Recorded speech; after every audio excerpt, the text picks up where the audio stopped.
Welcome to Inspiring Innovation, where your host, Sean Frost, is joined by experts in the manufacturing industry to discuss bringing big ideas to life.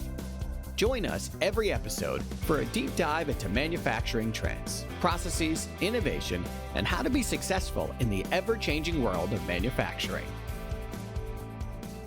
Welcome to another episode of Inspiring Innovation, the podcast that helps fuel the minds of our product engineers, our product managers, our buyers, our sourcing specialists across the medical, safety, aviation, and power sports industries. Excited to have you guys here for another episode of Inspiring Innovation. And I'm your host, Sean Frost, coming to you each month, diving deep into the world of manufacturing and talking about strategies that shape the future of our industry. So we've tended to have different guests, experts in supply chain, product development, plant managers, legal experts, you name it. So it's been a fun ride, and I appreciate everybody that tunes into the podcast and joins us. Manufacturing is such an interesting industry, and custom manufacturing is complex. We always shoot to simplify that on this show and appreciate our audiences, our customers and the industries and the people that they serve. This is state-of-the-art safety equipment. This is life-saving devices. This is the oxygen masks that come down in our airplanes that we hope we never have to see. Join us every second Tuesday of the month. Subscribe, engage, comment. Let us know what you want to see and what you want to hear, and we'll try to keep the guests coming.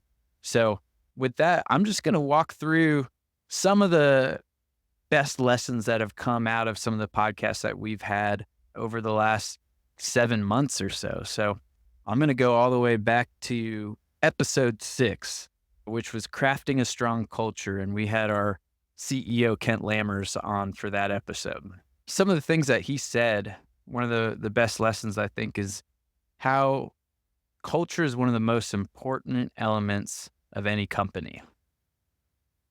It's not just about the dollars and cents, and it's about some of the intangibles. So he talked about our 75-year history, which he's been here for almost 40 years of, which was pretty inspiring to hear that, we came from making checkbook covers to where we are now making life-saving medical devices. So one of the things that he pointed out was how important processes are. And I am grateful that our director of supply chain, who is up in Nova Scotia, Canada, I call her our Canadian advisor, is really, really an expert at developing our processes. And so our team's actually gone through a really big initiative where we were going through all the work instructions that we have for training our new sales team members and really determining, what needed to be refined. What do we not have work instructions for? And one of the things that, our customers may be excited to hear, but was really a light bulb for me and how important processes are, is our customer information request process, which we now have a work instruction for. This is something that,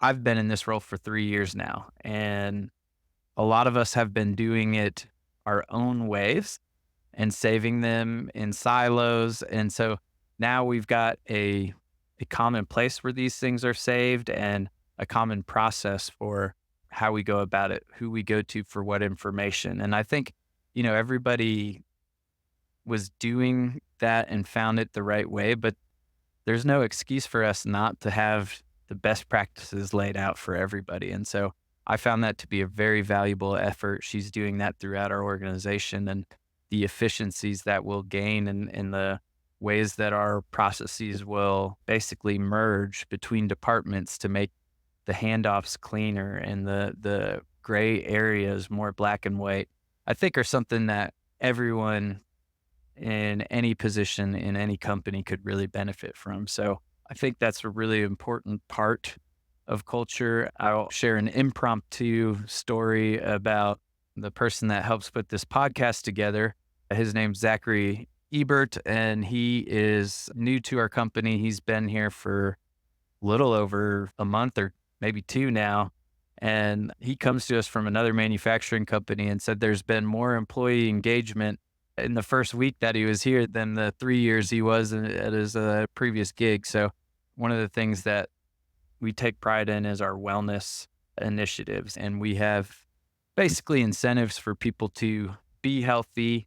And we have programs that challenge us in different ways, during this wellness initiative that's about a month long. And so we had workout challenges basically where we had different teams of people that had to work out together for 10 minutes throughout the day. It was fun. It was competitive.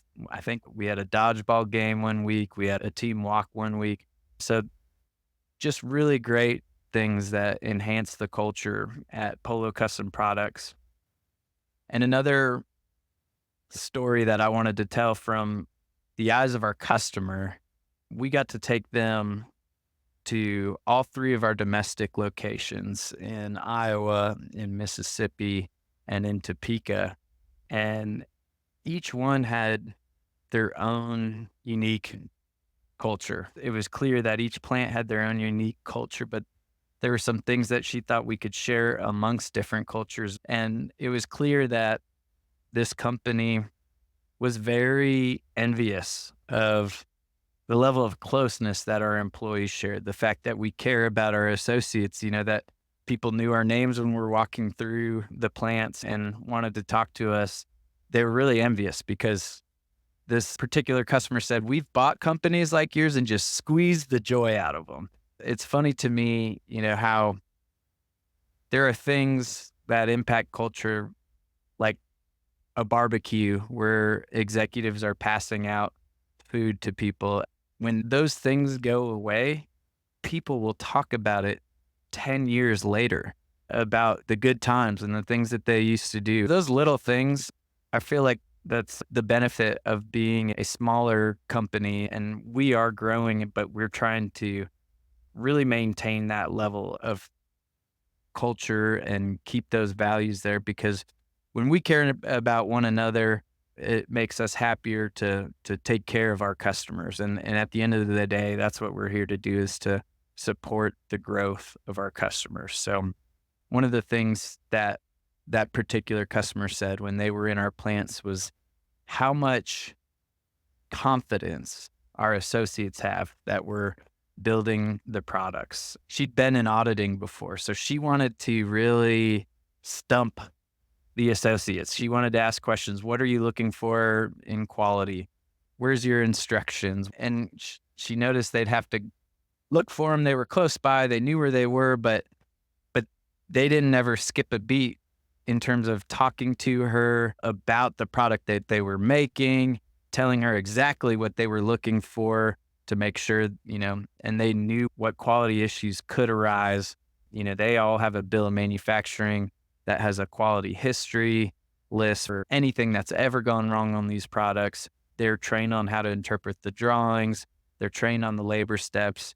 And so it was clear to her the level of confidence that our associates had in their jobs, but also the pride that they had. I mean, when she went on the lines where they were making her products, they asked a lot of questions that were really interesting about, are these on Air Force One, or the ones that have this differentiator, are they used differently? And so you could just tell that there's curiosity and pride in the associates that are doing the work at Polo Custom Products. And they really envied that, but appreciated the tours and the opportunity to really get to know Polo Custom Products on an intimate level. One of the neatest things that has happened recently is that we've had suppliers and competitors reach out about potential opportunities for employment at Polo. They're for one reason or another potentially not happy where they are, and they want to work somewhere like Polo Custom Products because they've had such a great experience working with people in our supply chain department or our marketing department or whatever it may be, whatever position they're in. They just appreciate the ethics. They appreciate the down-to-earth nature of our executives. They appreciate the culture that is just contagious, that they can feel, even in the remote meetings that take place in today's business culture. And we're consistent in what we're telling our customers, our suppliers, our partners. And so it's been really gratifying to reach out to them, to talk to them about, just what they like about their positions, what they like about the industry, and seeing if there's a place for them at Polo Custom Products down the road. But I'd say that's very rewarding when you've got a culture that has a reputation among the industry. We're proud of that at Polo. We're proud of the people that really make today's culture what it was. We're proud of the people that came before us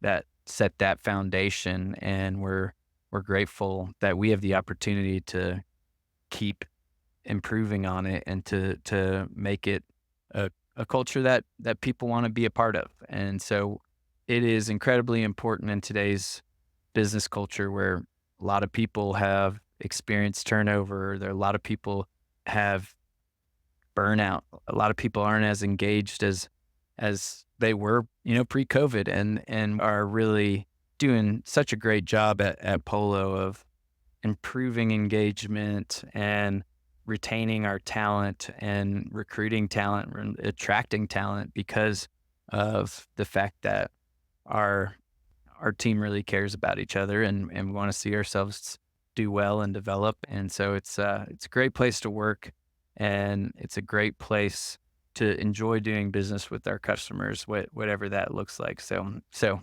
culture is incredibly important, and I'd recommend going back to episode 6 and hearing from our CEO and president, Kent Lammers. Now I'm going to take the opportunity to go back to episode 7 with Alan Frost about developing a strong workforce. There was something that I'd never heard of until that podcast I think is beneficial for any manager who's thinking about talent development and succession planning. And he mentioned it was an old GE strategy. I think he said it went back to the Jack Welch days, but it was called the 9-Bach. And it was rating people on their potential and their performance. So if someone is a high performer with high potential, then you want to develop them differently than a high performer with low potential. So an example of that was like a high performer with low potential may be somebody that's been in their department for 10 or 15 years and is really a performer, really an expert, but they wouldn't make a good, director. They're not potentially a strategic person of no fault of their own. They are very good at what they do, and they are valuable to the company. They are what he called a solid citizen ranking. And so their development plan would look different than a high performer, high potential. And he talked about a specific individual who ended up becoming the CEO of Darden Restaurants.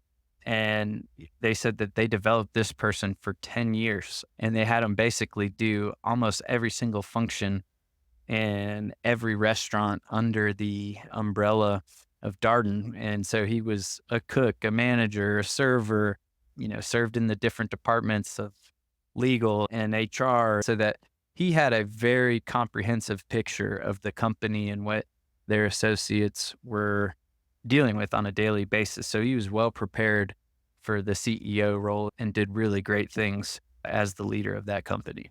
So I thought that was something that any manager could really take away, is have a development plan for everyone and think about, where their potential is, where they can grow, and work with them on figuring out, what motivates them and how they can best develop and how you can best help them develop. If you're really in the mood to be terrified, I would suggest going back to episode 9 with our Vice President of IT, Rob Ward, and learning about protecting your business from hackers. He had so many different examples of ways that hackers are basically socially engineering ways to get into your system because, hackers are looking at things like browsing LinkedIn and seeing somebody new to the company, what position they're in, and pretending to be somebody, from IT from maybe another location and, asking you to go in and update your laptop. Go to this site, put in your credentials, we'd like you to download this program to update your laptop. And then they may sit, the bad actors can be patient. Once they're in, they may want to withdraw data or money, but they don't want to trigger your system. So they want to, lay low for a little bit while they get ransomware or intellectual property or other tools that they can basically threaten to shut down your business if you don't pay them over. So he had lots of scary stories, especially, AI is such a big deal these days. And he mentioned an AI voicemail where they took recordings of a CEO that had been on many interviews, and they took his voice and basically left a message with his assistant to transfer X amount of money into bank account number XYZ. The assistant heard the voicemail and did it because apparently that was not a practice outside of what she, that is a request that had kind of come through, but sounded like her boss. And so there's all sorts of scary tales that will also encourage you to listen to other parts of that episode to have a recovery plan for an attack, because he basically says it's not if you're going to get hacked, it's a matter of when you get hacked and what your response is. So really good listen if you're, maybe listen to that around Halloween, which will be coming up when this is out. So, and then the last episode I just want to take some things away from is episode 13 with our plant manager from Mississippi, Greg Brown. I really enjoyed that conversation. We talk about supply chain, we talk about product development, we talk about customer service, we talk about our customers a lot. And in this episode really tied everything together, for taking it from a part number that we're looking at and volumes and things like that to, cutting machines and die clickers and raw materials being cut into patterns and how that flows through cutting to maybe embroidery or silk screening and blends out onto our floors where, then these materials are either sewn or radio frequency sealed, and in the different ways that we could look at applying logos to our products. I mean, he talks about the vinyl material that we've imprinted logos on for some of our customers, or screen printing or embossing in a forming room, and different types of heat transfers. There's so many different ways that we've been able to custom make the logos that go on to our products for our customers. So, we've had customers that have tried to categorize us so that they can market our capabilities within their large OEMs. That's, the customers that we work with are some of the biggest companies in the world. And so they have, these global commodity managers, and we're a celebrated supplier where we win quality awards or collaboration awards at their summits, basically their supplier summits. And so she was trying to categorize us in a way that fit within their system, and their system, basically wanted it narrowed down to textiles or to one of our capabilities. And she was just trying to find which category would give us the most bandwidth within their organization. And then, when we're in this Mississippi facility, we come across sandblasted hoods where we're vulcanizing rubber. And I said, oh, well, that makes it a lot more easy to narrow down what Polo Custom Products does, doesn't it? And that was fun. It was a really good laugh. So he really brings it all home, talking about how we ensure quality for our customers. I mean, all the way from training an associate on the BOM to the quality history sheets to how they interpret drawings because of that, roving inspections for quality personnel, and some parts we inspect 100% for customers. So he really breaks down and ties it all together to say, you know, these are all of these pieces. This is what product development makes, and this is how it goes out onto the floor to make the products that end up in our hospitals, that end up, on our war fighters or our first responders, or on motorcycles or other power sport vehicles. So it really tied it all together for me. If you are interested in manufacturing, I would highly encourage listening to Greg Brown, our plant manager in our Louisville, Mississippi location.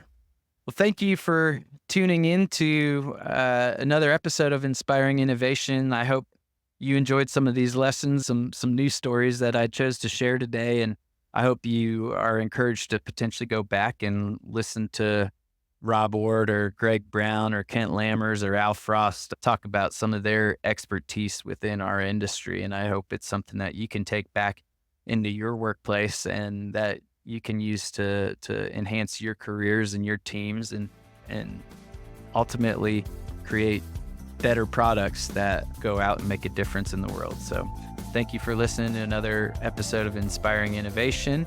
We post this every second Tuesday of the month. Please don't hesitate to like, share, comment, and engage with our content. We appreciate that and really appreciate you listening this far through. Thank you.